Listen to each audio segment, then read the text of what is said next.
नमस्कार, स्वागत है आपका और मैं हूं आपके साथ सपना दीपक मदेशिया। बुलेटिन का आगाज करेंगे। हरियाणा में जल्द ही विधानसभा चुनाव होने वाले हैं और जिसे लेकर बीजेपी एक्टिव मोड में नजर आ रही है। वहीं लोकसभा के नतीजों के बाद बीजेपी विधानसभा चुनाव में किसी तरह से भी कोई कसर नहीं छोड़ना चाहती और इसलिए बीजेपी ने पंचकुला में महामंथन का आयोजन किया, जिसमें केंद्रीय गृह मंत्री अमित शाह, केंद्रीय मंत्री मनोहर लाल और मुख्यमंत्री नायब सिंह सैनी समेत 4,500 से ज्यादा बीजेपी के पदाधिकारी, नेता और कार्यकर्ता शामिल हुए। वहीं सुबह 11 बजे दीप प्रज्वलित कर इस महामंथन का आगाज किया गया। बैठक में कार्यकर्ताओं को चुनाव के लिए मार्गदर्शन और जीत का मंत्र भी दिया गया।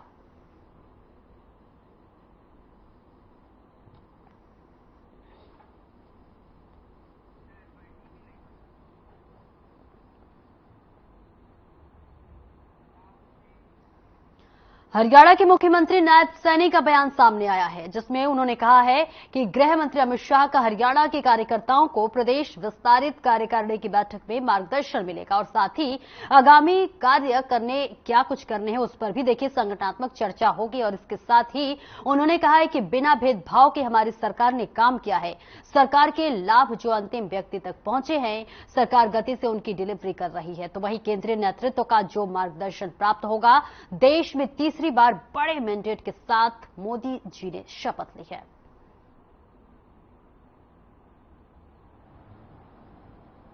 क्योंकि हम लोकसभा चुनाव से आए हैं और विधानसभा चुनाव हमारी दहलीज के ऊपर खड़े हैं। इसमें राजनीतिक प्रस्ताव भी पास होगा, आगामी क्या क्या कार्य हमने करने हैं उसके ऊपर भी संगठनात्मक चर्चा होगी। हमारी केंद्र सरकार और प्रदेश सरकार ने जनहित में लगातार क्या क्या कदम उठाए हैं उनको लेकर के भी चर्चा होगी। ये पहली ऐसी सरकार है जो गरीब को मजबूती की तरफ ले जाने का काम, जिसके मूल भावना में अंत्योदय है, गरीब व्यक्ति को आगे बढ़ाने का काम 10 वर्षों में हमारी डबल इंजन की सरकार ने किया है। हमारी सरकार हरियाणा की समान रूप से विकास, उसको लेकर के कमिटमेंट है। बिना भेदभाव के युवाओं को रोजगार, इस बात को हमारी सरकार ने युवाओं में एक विश्वास बढ़ाया है और लोगों तक, अंतिम व्यक्ति तक जो सरकार की लाभ पहुंचे हैं और लगातार सरकार गति से उनकी डिलीवरी कर रही है।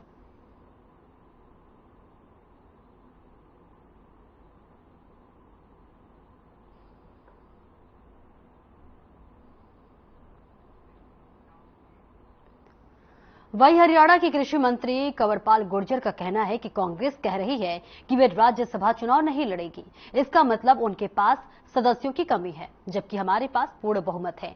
हम कई बार कह चुके हैं कि वह राज्यपाल के सामने परेड करवा ले।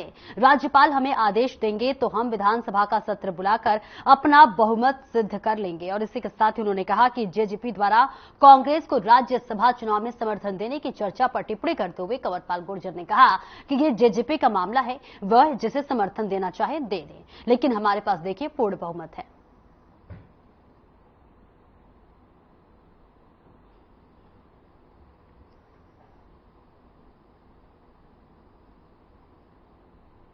प्रशासन की बहुत अच्छी तैयारियां हैं, चाहे फ्लड वर्क की बात है, बहुत स्पीड के साथ चल रहा, चाहे नालों की सफाई और दूसरी अन्य काम है तो बहुत स्पीड के साथ चल रहे।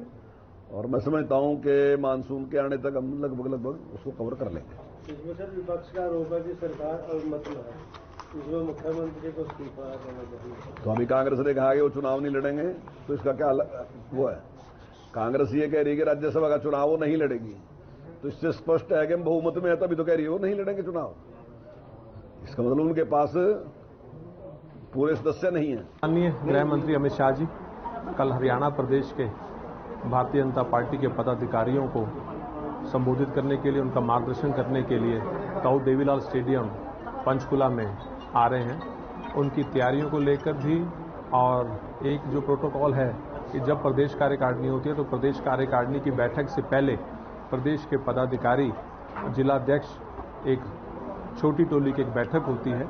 वो बैठक आज शाम को 5 बजे है, जो पंचकमल भारतीय जनता पार्टी के कार्यालय में होगी, जिसमें माननीय संगठन मंत्री जी और हमारे प्रदेश के प्रभारी विप्लव देव जी उसमें रहने वाले हैं।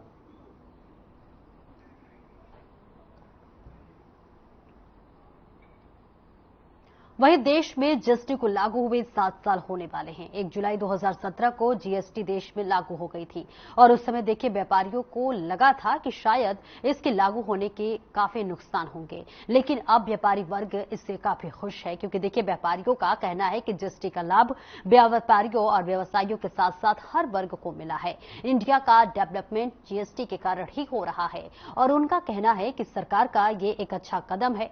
वहीं जीएसटी के विशेषज्ञों का कहना है कि जब से जीएसटी देश में लागू हुआ है तब से सरकार के पास रेवेन्यू भी बढ़ रहा है, जिससे डेवलपमेंट हो रही है।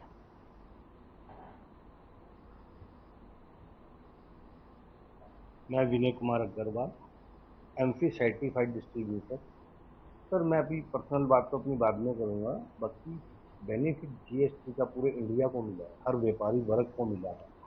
इंडिया हमारा डेवलप ही जीएसटी करके हुआ है। जितना पैसा पहले स्टेट गवर्नमेंट पे जाता था, फिर सेंटर पे जाता था, अब डायरेक्ट पैसा स्टेट और सेंटर पे जाता है। वो स्टेट गवर्नमेंट, सेंट्रल गवर्नमेंट पे पैसा जाने से डेवलपमेंट उसमें बहुत ज़्यादा होती है। हमारा इतना इंफ्रास्ट्रक्चर डेवलप हुआ है, इतने सरकार ने एम्स बनाए हैं, इतने लोगों को फैसिलिटीज मिल रही है, ये ड्यू टू जीएसटी में। जीएसटी एक बहुत सरल कानून सरकार ने बनाया है, जिसको बड़ी सरलता से हम लोग अपने बिजनेस में इम्प्लीमेंट कर पा रहे हैं। मैं कुमार गोयल सिंह, जैसे कि आपने बताया जीएसटी के 1 जुलाई को 7 साल हो जाएंगे और जब से जीएसटी इंडिया में इम्प्लीमेंट हुआ है, सरकार के पास रेवेन्यू बहुत ज़्यादा बढ़ रहा है, इसीलिए इंडिया में डेवलपमेंट वर्क बहुत ज़्यादा हो रहा है। GST collection day by day, हर महीने आप भी पढ़ते होंगे, हर महीने बढ़ रही है और यही पैसा हम सब लोगों के लिए गवर्नमेंट खर्च कर रही है। जीएसटी में आपको तो टैक्स डबल नहीं देना पड़ता, सिंगल टैक्स लगता है, 1 नेशन 1 टैक्स है और इसमें ट्रेडर्स को बड़ा फायदा हो गया कि जितने अक्रॉस द रोड जो बॉर्डर होते थे, बैरियर होते थे, वो सारे खत्म हो गए।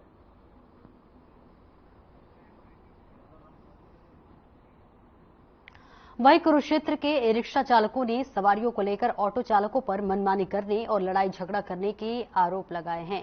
तो आपको बताते चले कि लगातार ये मनमानी हो रही है, लड़ाई झगड़ा करने के आरोप लग रहे हैं और देखिए उनका कहना है कि ऑटो चालकों के कारण ई रिक्शा चालकों का बिजनेस भी खराब हो रहा है।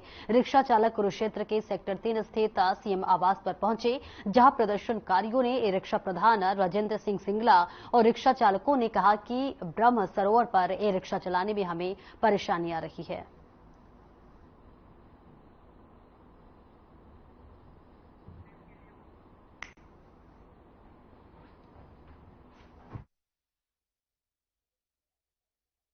आरोप लगाया गया है, जहां पर यह आरोप लगाया गया है कि मनमानी और झगड़ा करने की लगातार जो कार्रवाई है इसको अंजाम दिया जा रहा है, जिसके लिए देखिए सीएम के आवास पर ई रिक्शा चालक पहुंचे हुए हैं और उनका कहना है कि लगातार उनसे इस तरह की वसूली हो रहे हैं, क्योंकि देखिए ये बड़ा आरोप उन्होंने ऑटो चालकों पर लगाया है, जिस पर आरोप लगाते हुए उन्होंने कहा है कि मनमानी किया जाता है, हमारे साथ झगड़ा किया जाता है और इस चीज की देखिए सुनवाई नहीं हो रही है। और इस चीज की सुनवाई के लिए देखिए वो मुख्यमंत्री आवास पहुंचे, जहां पर उन्होंने ज्ञापन सौंपा। ऐसा जो है पूरी मामले में सुनवाई के लिए उन्होंने मुख्यमंत्री से इस बात के लिए निवेदन भी किया है। तो लगातार देखिए ये आरोप भी उनकी तरफ से किया जा रहा है।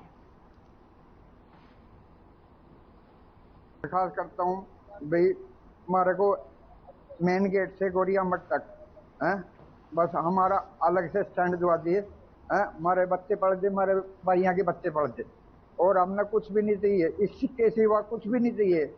हमारी 2,30,000 की गाड़ी, रोज 9,000 रुपये महीना किस्त भरा के अपने बच्चे पढ़ावा, बच्चे भी मना अपने घर स्कूल तक घर बैठा रखे, 10-10 तरह के घर बैठा क्या कर, तो नहीं हमें क्या करूं। पहले भी आपका समझौता हुआ था इस बात के ऊपर?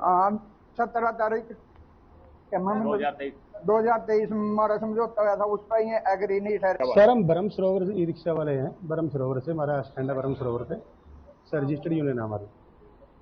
और ब्रह्म सरोवर पे जो ऑटो वाले हैं हमारे को सवारी नहीं उठाने बिल्कुल भी, हमारे को बहुत ज़्यादा परेशान करते हैं, सवारी उतार लेते हैं। जबकि 17 जून 2023 को आरटीओ मैडम के साथ सामने हमारा समझौता हुआ था, उस पर भी एग्री नहीं है। जो छोटी गाड़ी है, टेम्पो ट्रेवलर है, उसकी सवारी हमारी है। जैसे कोई ट्रक वगैरह आ गया उसकी सवारी हमारी है। बस की सवारी ऑटो वालों की थी। आरटीओ मैडम ने कोई बात नहीं, तुम कम हो या ज़्यादा है कोई बात नहीं, तो हम उस पर एग्री हो गए। ई रिक्शा वाले भाई हमारे से मिले हैं, इन्होंने अपनी समस्या बताई है कि जो ब्रह्म सरोवर पे ऑटो यूनियन है उनके साथ इनका कोई सवारियां उठाने को लेकर विवाद है। इसके संबंध में डीएसपी साहब को भी बता दिया गया और जो भी इनकी समस्या है ऑटो यूनियन के जो मेंबर्स हैं और ई रिक्शा वाले जो मेंबर हैं इनको बैठा के अच्छे से इनकी प्रत्येक समस्या के बारे में डिस्कस करके उसका समाधान किया जाएगा, ताकि रोजगार भी सभी का चलता रहे और किसी प्रकार की आपस में कोई रंजिश या कोई वैरभाव यूनियन में ना बने। सर गर्मी काफी है और ये कह रहे हैं यहाँ पर भूख हड़ताल में बैठे हैं, तो देखिए ऐसी नौबत नहीं आएगी।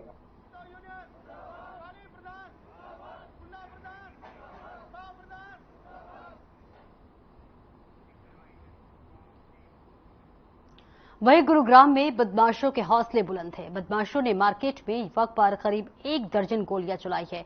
पूरा मामला गुरुग्राम के उल्लावास गांव का है, जहां युवक को अस्पताल में भर्ती कराया गया है और उसका इलाज जारी है। गुरुग्राम पुलिस मामले की जांच में जुट गई है, तो वहीं पुलिस ने 2 टीमों का गठन भी कर लिया है। जूस वाले की दुकान पे खड़ा हुआ तो जूस पीती, वही जब वहां से चल दिया ये गाड़ी लेके, तो 2 बाइक पे बंदे आए थे जी, जोमेटो बता रहे, जैसे बता रहे वहां लोग बाग बता रहे थे, उन्होंने जड मारी पहले गाड़ी में, फिर ताबड़तोड़ गोली मारी है जी। कौन सी पहचान नहीं जी कोई, वो तो सरकार देखो जी क्या करते हैं, सख्त सख्त कार्रवाई। नहीं जी ये तो कुछ भी नहीं, कैमरे लग रहे जी वहाँ पे, सरकार चाहे तो उनको खुद पकड़ के दिखा सकती है जी, सख्त सख्त कार्रवाई करवाना चाहते हैं जी हम तो।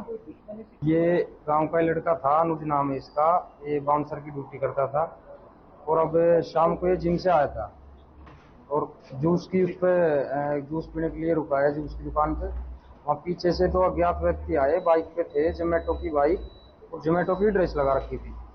वहाँ पे आके उन्होंने पीछे से गाड़ी में हिट किया और जैसे गाड़ी से निकला तो इसको गोली मार।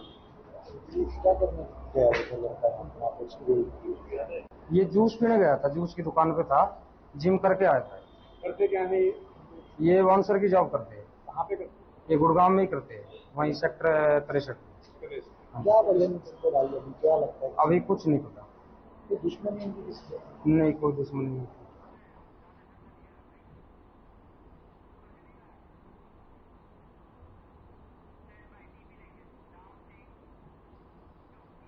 वहीं बहादुरगढ़ में युवक की बेरहमी से हत्या का मामला सामने आया है। युवक के हाथ पैर और मुंह बांधकर नहर में फेंक दिया गया है और देखिए करीब 10 घंटे बाद गोताखोरों ने कड़ी मशक्कत के बाद युवक के शव को बाहर निकाला है। बताया जा रहा है कि युवक के सैर के लिए निकला था, उसके बाद जब वो घर पर वापस नहीं पहुंचा तो उसकी तलाश शुरू कर दी गई, जिसके बाद से पुलिस ने मामले में जांच पड़ताल शुरू कर दी और फिलहाल जो है पूरी जानकारी इकट्ठा की जा रही है।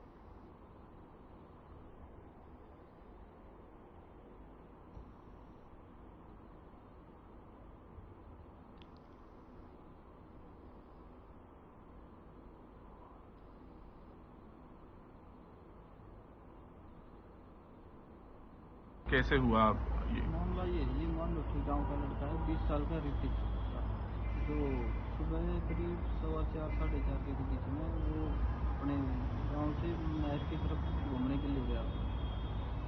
तो उसके पिताजी ने 10:30 बजे तक उसका वेट किया, जब नहीं आया तो उसके बारे में पूछताछ करी, आसपास अखाड़ों में देखा, वहाँ भी नहीं मिला। तो उसके बाद फिर उसने थाने में आके भी इतला दी और उसी समय पर वे बाहर ढूंढने के लिए निकल गए। तो काफ़ी समय के बाद उन्होंने नहर के पास कुछ बच्चों ने तैर के उसको ढूंढा है। तो ढूंढने के बाद काफ़ी समय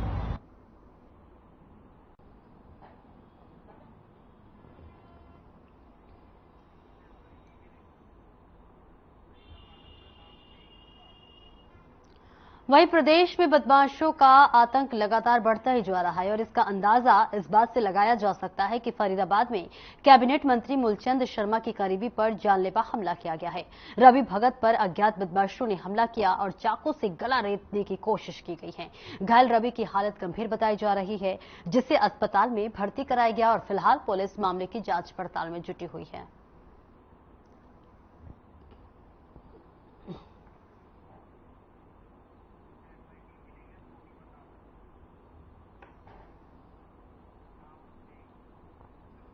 और अगली खबर अब सोनीपत के कुंडली से है, जहां पर एक बैंक से नकदी लेने आई कैश वैन के गार्ड को गोली मारकर करीब 38 लाख रुपए दो बदमाश लूटे गए और देखिए मौके से वो लूट के बाद फरार हो गए। वहीं गोली लगने से घायल हुए बैंक के गार्ड मानेश्वर को नरेला के राजा हरिश्चंद्र अस्पताल में उपचार के लिए भेज दिया गया है। और देखिए मौके पर पहुंची पुलिस ने लूट की वारदात से संबंधित मौके पर पहुंचकर जांच शुरू कर दी और मामले को लेकर बैंक कर्मचारी रोहित वर्मा ने बताया है कि बैंक के गार्ड ने काफी बहादुरी दिखाई है। उन्होंने एक बदमाश पर गोली भी चलाई, लेकिन फिर भी वे नकदी से भरा हुआ बॉक्स लेकर भाग गए और दोनों बदमाशों ने अपने चेहरे पर गमछा लपेटा हुआ था।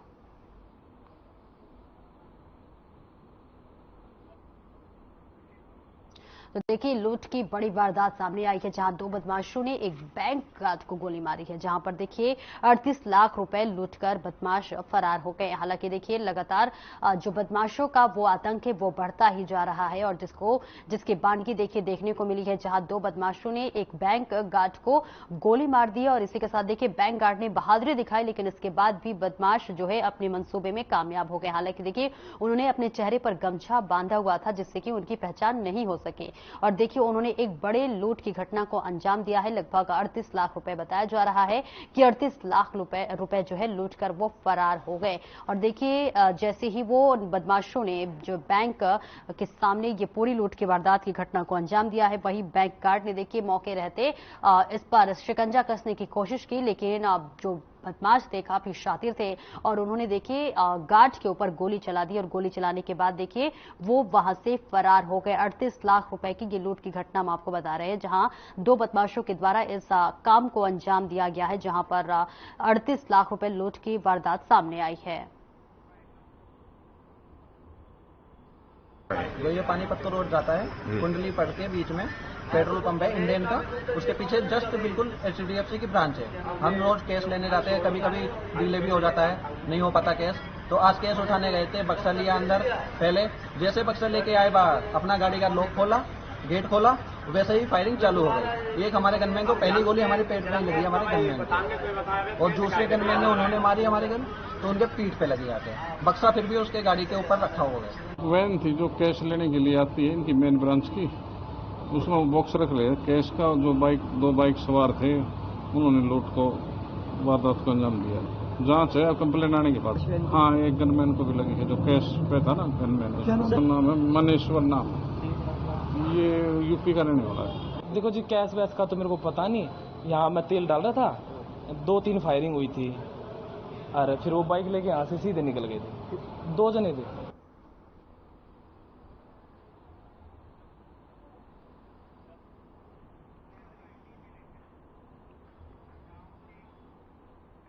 वह विश्राम गृह पलवल में नगर परिषद चेयरमैन यशपाल की अध्यक्षता में एक आयोजित बैठक में जमकर हंगामा हुआ और यही नहीं, नाराज पार्षद भी बैठक से बाहर निकल आए। पार्षद दीपचंद माहौर ने घोटाले का आरोप लगाते हुए कहा कि बैठक में एक तो अधिकारी समय पूर्वक नहीं आते हैं और अपनी मनमानी चलाते हैं।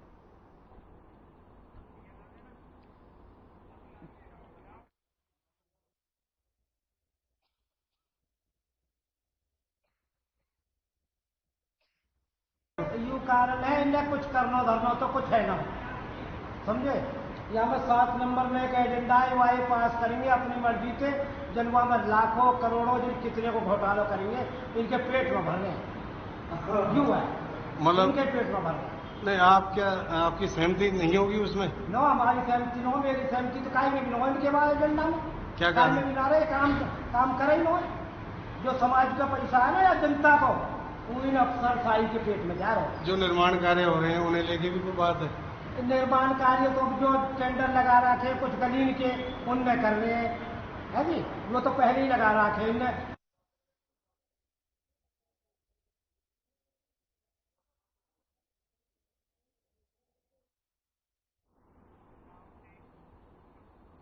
वहीं कुरुक्षेत्र में वन विभाग 5000 वर्ष पुराने ऐतिहासिक और पौराणिक वटवृक्ष की पेंशन विकास बोर्ड को दे रहा है।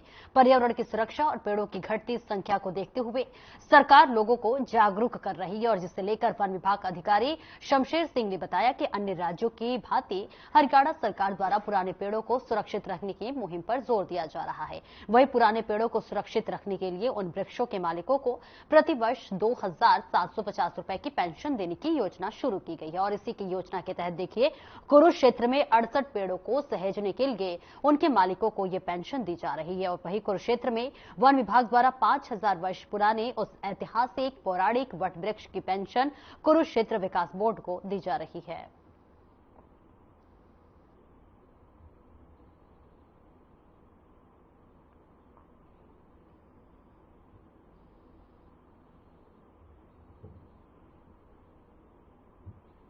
सर, ये वन विभाग द्वारा हरियाणा सरकार ने स्कीम चलाई है।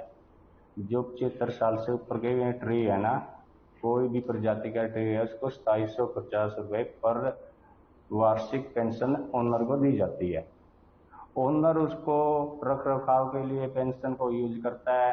कोई कीड़ा, कीट पतंगे, आग या भूमि का कटाव हो रहा है मिट्टी लगाने का, उसमें ही पैसे उसको उस पर लगा देता है, जिससे पर्यावरण बचा रहे। और हमारे पुरखों की जो पेड़ लगाए थे, पुराने पेड़ है, उसकी याददाश्त है।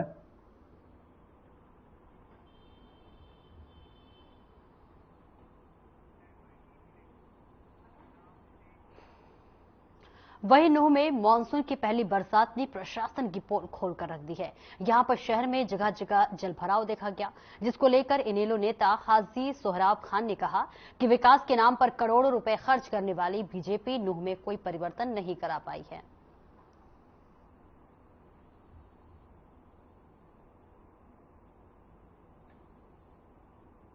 नूह जिले में जलभराव हो गया है, कहां कमी मानसून। नमस्कार, जय हिंद, अस्सलाम वालेकुम।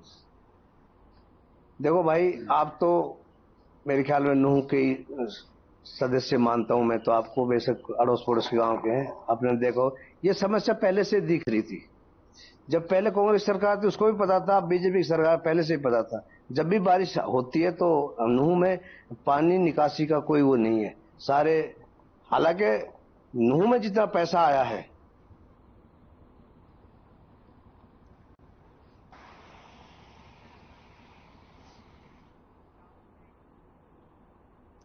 तो वहीं प्रदेश को नशा मुक्ति प्रदेश बनाने की ओर सरकार और उच्च अधिकारियों के आदेश पर आज पूरे प्रदेश भर में नशे का कारोबार करने वाले लोगों की अवैध प्रॉपर्टी को ध्वस्त किया गया है।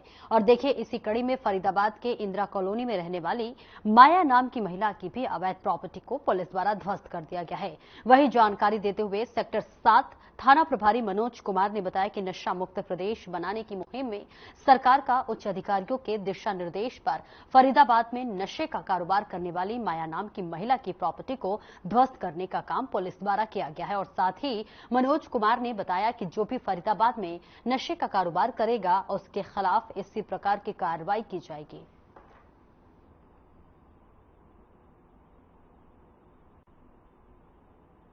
हरियाणा सरकार और हमारे अधिकारियों की डायरेक्शन से फरीदाबाद और पूरे हरियाणा को नशा मुक्त करना। जो भी नशा करेगा और नशा बेचता हुआ पाया जाएगा उसके खिलाफ सख्त से सख्त कार्रवाई की जाएगी। ये जो महिला है इसकी पहले शिकायत थी और इसके ऊपर काफ़ी मुकदमे भी दर्ज है। नशे की शिकायत आती थी, नशा करते हैं। पिट्स NDPS की भी इसके खिलाफ कार्रवाई कर रही है और उसी के तहत आज इसका मकान ध्वस्त किया गया है।